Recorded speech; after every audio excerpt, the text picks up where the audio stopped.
road is my sanctuary, my crucible, a boundless ribbon of cracked asphalt and diesel fumes, where I've forged a life unburdened by the chains of ordinary existence. My name is Chad, and for most of my 42 years, I've been a trucker. No wife to anchor me to a hearth I'd never tend. No children to demand a presence I couldn't give. Just the open highway unfurling before me like a promise whispered in the wind, and a CB radio crackling with the voices of men like me, strangers bound by the solitude of the long haul. I thrive in it, the simplicity of perpetual motion, the rush of cold air through an open window stinging my face, the engine's steady growl reverberating through my boots like a heartbeat. I've never been one for the suffocation of office walls, the sterile glow of computer screens that leach the soul dry. I need the road's raw, unfiltered breath, its rhythm pulsing through my veins, its freedom a balm for a spirit too restless to be caged. But there's a stretch of Route 62, a desolate vein slicing through the forgotten wilds of Northwest Ohio, that clings to me like a fever dream turned nightmare. A place where the night bared its teeth and the road murmured secrets I was never meant to hear. If I'd known what lurked in that shadowed corridor, I'd have veered off any other path, taken any detour, anything to escape the terror that sank its claws into my marrow and refuses to let go. It was midnight, the witching hour when the world teeters on the edge of something unspoken, when I rolled into a remote factory nestled at the frayed hem of a forest. An outpost so far from civilization it barely flickered on my GPS, where cell signals dissolved into a ghostly hum and the silence draped itself over everything like a shroud woven from despair. The factory squatted against the horizon, a hulking relic of steel and rust, its walls glinting faintly under a moonless sky bruised with clouds. Pines flanked it like silent mourners, their needles catching what little light there was, casting jagged shadows that danced across the gravel yard. The air hung thick, heavy with the scent of oxidized metal and damp earth, a stillness so profound it seemed the world had paused, holding its breath for something I couldn't yet see. I'd driven through worse, forgotten hamlets where the only signs of life were the flicker of a dying neon sign buzzing like a trapped fly, or the hollow, unblinking stare of shuttered storefronts gazing out at nothing. But this place was different, emptier, a void that swallowed sound and light with a hunger I could feel in my bones. I didn't linger on the thought. My job was to load up and roll out, to keep moving forward, always forward. The workers emerged from the factory's shadowed maw, gaunt figures with hollowed cheeks and eyes like shadowed pits, their skin sallow under the yard's sodium lamps, their movements mechanical, as if wound by some unseen clock. They handed me the paperwork in silence, a clipboard stained with grease and coffee rings, their fingers brushing mine with a coldness that lingered. No words passed between us, no gruff greetings or muttered complaints, just the scrape of boots on gravel as they retreated back inside, the steel doors clanging shut with a finality that echoed in the stillness, leaving me alone with my rig and the night. I climbed into the cab, the door thudding closed behind me like a coffin lid, sealing me into a space that was both refuge and prison. The interior was my domain, a cramped kingdom of worn leather and scratched metal, its dashboard a constellation of gauges glowing faintly in the dark, fuel tank brimming from a fill-up an hour prior, oil steady, tires primed for the haul ahead. I keyed the ignition, and the engine roared to life, a low rumble that shattered the night's oppressive quiet, the only sound save for the distant rustle of leaves in the unseen woods beyond the yard's edge. The yard stretched before me, a sprawling tableau of shadows and skeletal steel beams, its boundaries dissolving into the forest's dark embrace. As I eased the truck out of the lot, tires crunching gravel beneath their weight, a sharp metallic clang pierced the air, a sound too crisp, too deliberate to be dismissed as chance. I flicked my eyes to the rearview mirror. Nothing but darkness stared back, the factory's silhouette shrinking into the distance, the beams standing like silent sentinels guarding secrets I couldn't fathom. Old equipment settling? I muttered, my voice thin and unconvincing against the engine's growl, shrugging off the unease as the truck rolled onto Route 62, the factory fading into the night's hungry jaws like a memory I wished to bury. The road unfurled ahead, a narrow thread of asphalt cutting through fields and woods, its edges frayed by time and neglect, its surface pocked with cracks that caught the headlights' gleam. 20 minutes down that lonely stretch, the world began to shift, the road plunging into a pitch-black abyss that seemed to devour the light itself. No headlights pierced the void ahead. No taillights glowed in the distance. Just endless fields flanked by woods that loomed closer with every mile, their branches clawing at the sky like skeletal hands reaching for something lost. I'd driven desolate highways before, routes where gas stations stood as rare as oases in a desert, their pumps rusted and silent, where the only company was the wind's mournful howl threading through the pines. But this was different, a vacuum, a stretch where life itself seemed to have fled, leaving behind a husk of silence that pressed against my ears until the engine's hum became a lifeline tethering me to reality. The dashboard clock ticked past 12:30, its green digits a faint beacon in the cab's gloom, casting a sickly glow across my hands as they gripped the wheel. The silence thickened, a tangible weight that settled into the cab, seeping through the cracks in the windows, wrapping around me like a second skin. That's when I saw them. Headlights in my side mirrors, dim and flickering, like lanterns from a bygone era struggling to stay alight. An old rig, perhaps, its engine faltering, or a beat-up pickup trailing me at a steady 200 yards.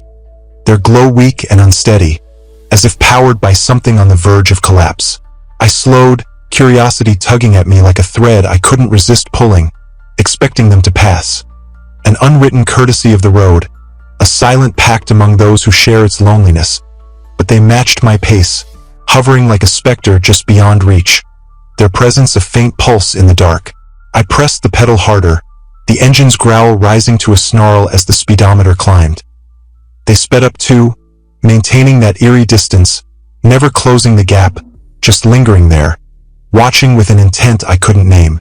My hands tightened on the wheel, knuckles whitening under the strain, the leather creaking beneath my grip, and I flicked on the CB, its dials cold and slick under my fingers, the static a hiss that filled the cab like a chorus of ghosts.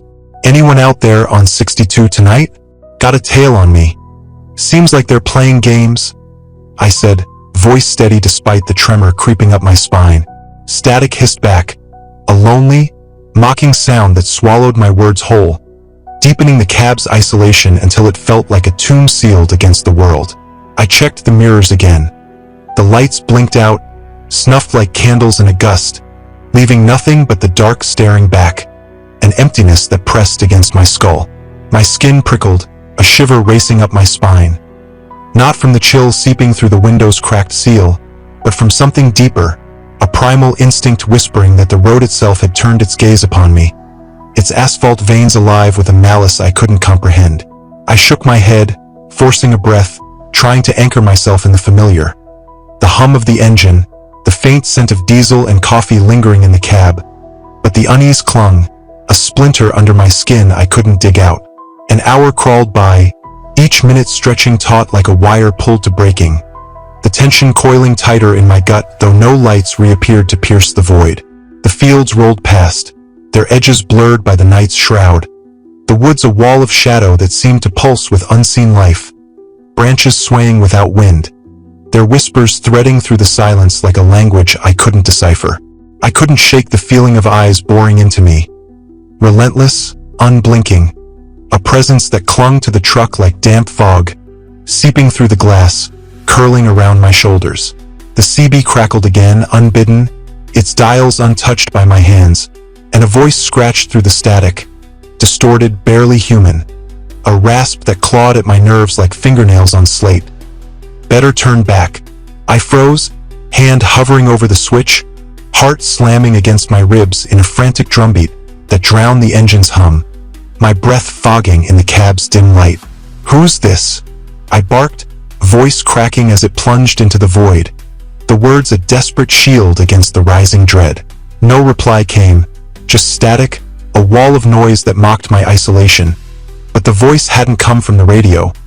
It was closer, too close, as if it had slithered from the passenger seat, its breath cold against my ear, its timbre a twisted echo of something alive yet not. Panic surged, a wildfire in my chest, and I yanked the truck onto a dirt road branching off Route 62, headlights slicing through the darkness like twin blades, gravel spitting beneath the tires in a staccato rhythm as I killed the engine. The world outside was a tapestry of shadow and wind, the grass rustling faintly beyond the cab's glass, its blades silvered by the headlight's dying glow. I stepped out, boots sinking into the soft, loamy earth, flashlight in hand, its beam trembling as it swept the emptiness. A cone of light cutting through the dark, revealing nothing but the wind's low moan and the distant silhouette of trees swaying like mourners at a grave. I circled to the trailer, the cold metal biting my fingers as I popped the doors with a creak that echoed like a gunshot in the stillness. Standard cargo stared back, crates stacked tight, their wooden edges scarred and splintered, no stowaways lurking in the gloom to explain the voice, the weight. Satisfied, I climbed back into the cab, slamming the door against the night's chill, the bolts sliding home with a metallic clank that reverberated in my skull.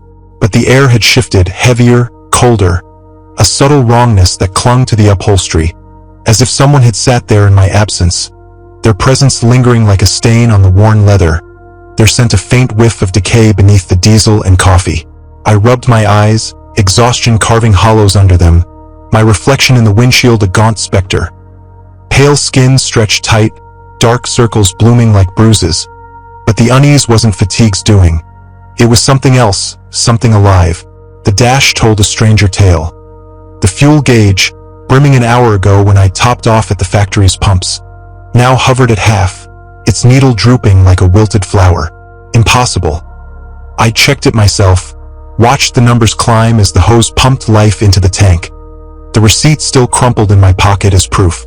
My breath fogged in the cab's dim light, shallow and rapid, clouding the glass as I turned the key. The engine groaned, a sluggish, guttural protest, refusing to catch, its silence amplifying the night's weight until it pressed against my ribs, squeezing the air from my lungs. Then I saw him, 50 feet ahead, standing in the road's center, barely lit by my dimming headlights, their beams faltering as if reluctant to touch him. Tall, broad-shouldered, his coat decades out of style, its fabric tattered and swaying faintly in a breeze I couldn't feel, its edges frayed like the remnants of a life long extinguished. His face was cloaked in shadow, a void beneath the brim of a hat I hadn't noticed before, but his stance was deliberate, still, a sentinel waiting for me to acknowledge his presence. "You lost or something?" I shouted through the windshield, voice raw, splintering against the glass, the words a fragile bridge between me and the unknown. No answer came, just that unwavering stare, a presence that pressed against my skull like a physical force, heavy and unyielding. My gut screamed to flee, to abandon the truck and run into the dark, to lose myself in the fields until dawn burned away the night's grip. But I gripped the wheel, rooted by some mix of fear and defiance, my knuckles white against the black leather.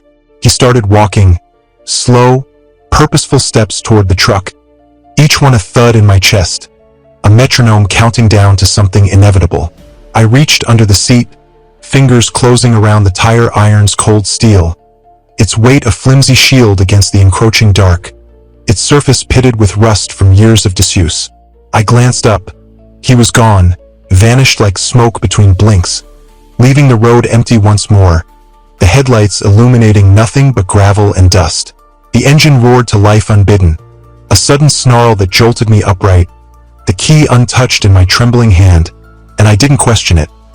I slammed the truck into gear and peeled out, tires spitting gravel in a frantic bid to escape, the dirt road blurring past in a haze of dust and shadow.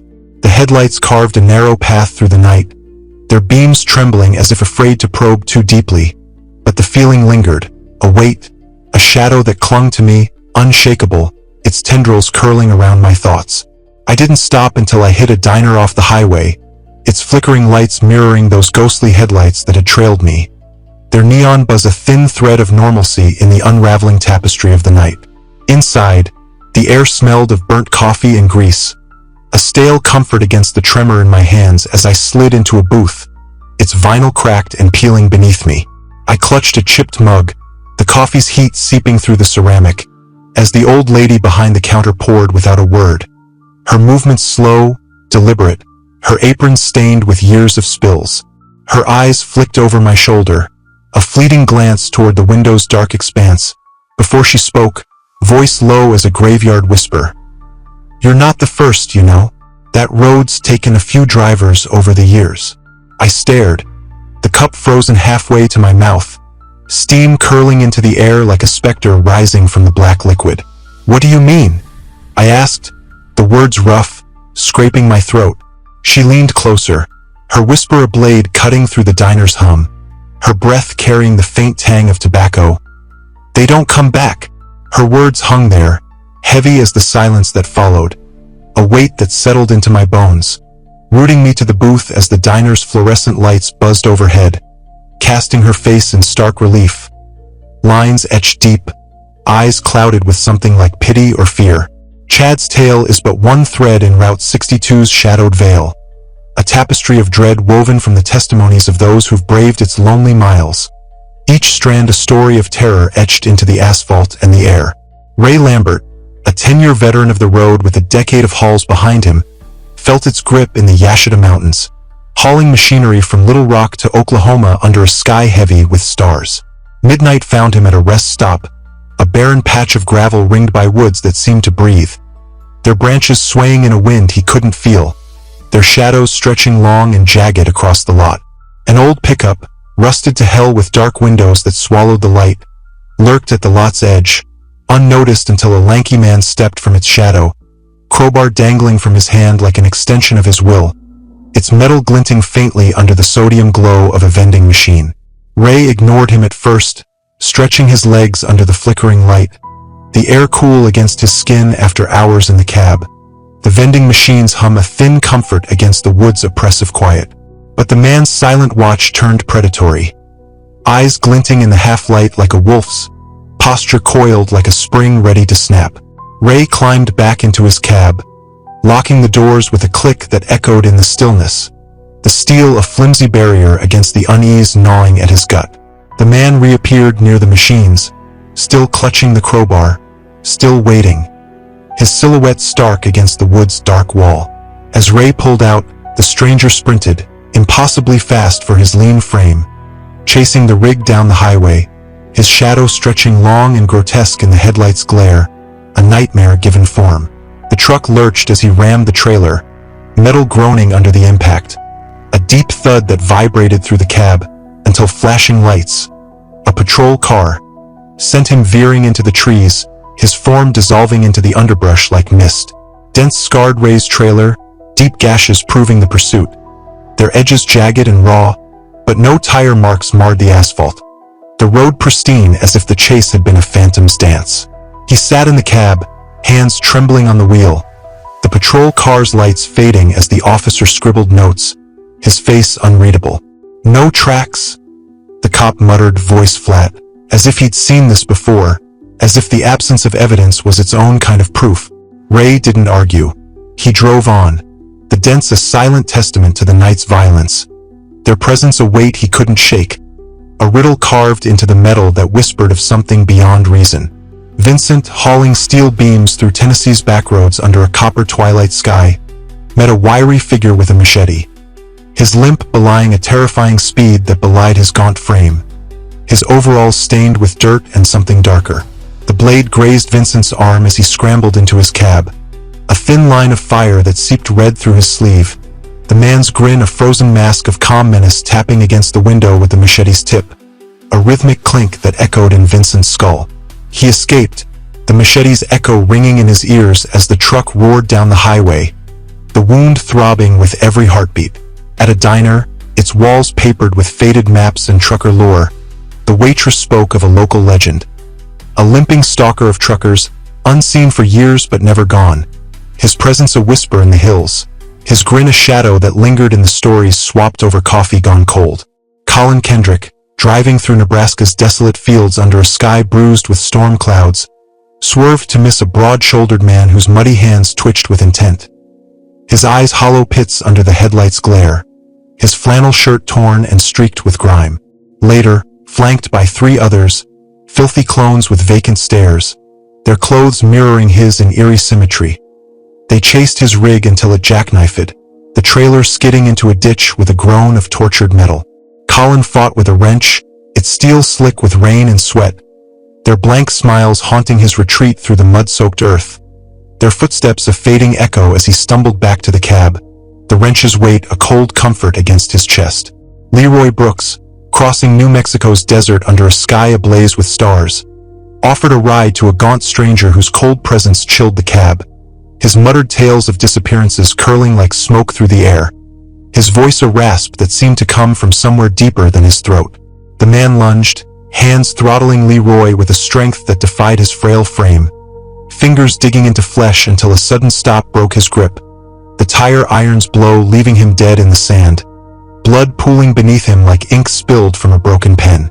The desert silence held no answers, only the crimson stain and the man's lifeless eyes staring up at the endless night, a mute witness to the violence that had claimed him. Luke Meeser at Ryder's Gas and Grill in Missouri under a sky heavy with dusk, faced a broad-shouldered figure with bloody hands, fleeing claw marks on his truck as the man's empty gaze followed him into the night, the scratches deep and jagged, as if carved by something more than human. A news report confirmed a body buried nearby, beaten, shallow-graved behind the station's crumbling walls, but the attacker vanished, leaving the marks as a signature, a silent promise etched into the metal. Roland Salter, on New Mexico's backroads under a sky streaked with amber, saw a rail-thin man reappear impossibly along his route, first by the roadside, then lunging from the trailer with rotten breath and clawing hands. His hiss an animal's cry as the crowbar's crunch felled him, the desert stillness mocking Roland's trembling hands as he stood over the body, breath ragged in the dry air. Rory Maddox found a slashed corpse in a black SUV on Kansas outskirts under a sky fading to twilight, only to be tackled by a wiry assailant whose fists pounded his cab, relentless until Rory twisted free, the man's silence a scream louder than any sound. Preston Volk, stranded in New Mexico's desert under a sky bleeding red, aided a dying man who warned, "He's coming," his voice a whisper lost to the wind, before a tank-like figure emerged, blood dripping from raw knuckles, his voice cold as the grave. "This doesn't concern you."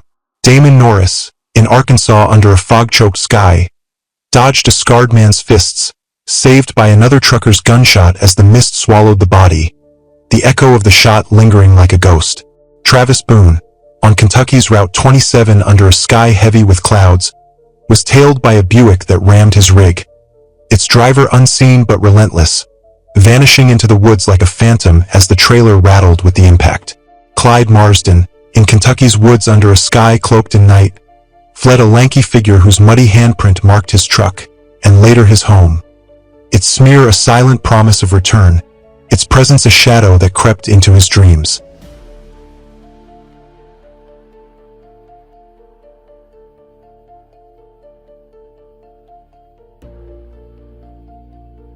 These are the threads of Route 62's shadowed veil, a tapestry woven from metallic clangs, flickering headlights, blood-stained barns, handprints, and figures that defy the boundaries of flesh and reason. Each tale a shard of terror reflecting a greater, unseen whole. Some call them drifters, killers slipping through forgotten places like specters born of human cruelty. Others whisper of a curse older than the roads themselves, born of the land's hunger, its roots sunk deep into the earth's dark heart. The evidence endures. Dents, scratches, handprints, bodies. Proof that something stalks these highways, waiting for the next driver to cross its path. Its patience infinite, its intent unknowable. What would you do, reader, if the headlights behind you never passed? If the silence whispered your name in a voice not your own, cold and intimate as a lover's breath? Could you brave Route 62, knowing its shadows cradle secrets that hunger for your soul? Their song a lullaby of vanishing men? The forbidden excavation unearths these terrors, daring you to peer into the dark beyond the wheel, to listen for the echoes of those who didn't return.